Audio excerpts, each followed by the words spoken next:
Një tragjedi e rënd familjare ka tronditur qytetin e Prizrenit.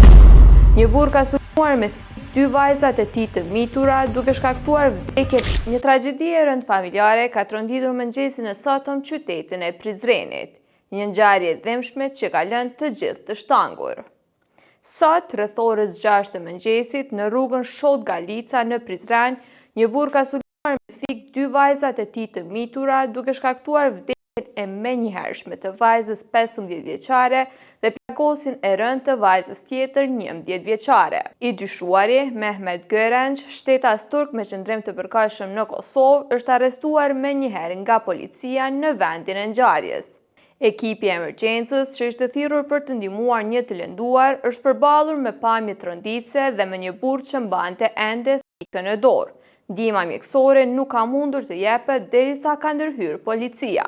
Sipas shefit të emergjencës, Naser Syla, vajza 11 vjeçare ndodhet në QKUK në gjendje të stabilizuar ndërsa po i nënshtrohet ekzaminimeve të nevojshme. Ai ka thënë se vajza është terrur me thikë në qafë. Zyrtarët policorë kanë konfirmuar gjithashtu se edhe bashkëshortja e të dyshuarit, gruaja 35 vjeçare, ka besuar lëndime ndërsa autori i dyshuar i kësaj ngjarje tragjike ndodhet në mbikëqyrje policore në Spitalin Rajonal të Prizrenit pasi ka tentuar të vetlëndohet pas aktit.